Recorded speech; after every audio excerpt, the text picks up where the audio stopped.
So I was a prolific gambler. I've now been to Las Vegas 3 times in the past 2 years, and when I go, I am not tempted one bit by the machines. The only way that I'm impacted is my feeling and my heart towards the people that are playing, because I know what is going to eventuate for them. Growing up in Tokoroa, you're in a small town, there's not a lot to do. Your family, that's all they've ever done as well, and your friends and your cousins, and so they've all you sort of just go to the pub and you play the machines, or you go to that's what you do on a Friday night. And so you start off like that, and that's how I started. One time I remember when my family won, when my parents won, and they took us from Tokoroa, we came to Rainbow's End, and my dad had won the jackpot, and so you go through these highs and lows, and the lows are really low and the highs are really high.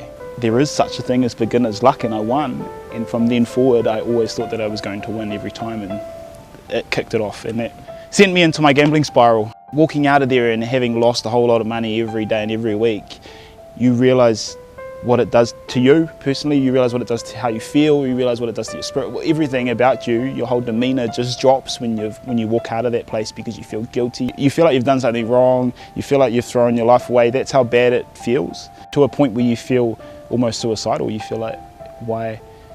And it's funny, because that's not who I typically was, but I would feel like I just want to die. When I first started coming into Destiny Church in Wellington, I stopped the drinking, I stopped the clubbing, I stopped all that other stuff. But I held on to gambling, and I knew it was wrong, but I was waiting for correction before I could justify me stopping. And so I carried on for about 6 months gambling while I was in church. I talked to my leader at the time, and they corrected me and basically told me why you shouldn't be doing this, and I knew the answer. It was almost like I just needed some reason a reason to stop, based on what someone was telling me.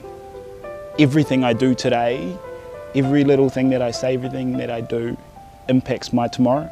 Gambling, for instance, it causes depression, it causes domestic violence, it causes drug and alcohol abuse, it causes all of that sort of stuff. Is all interconnected, and it's all that ugly stuff that you don't need in your life. So being able to identify that gives you the ability to act differently and change the way that you have an outlook on life, and move in a more positive direction.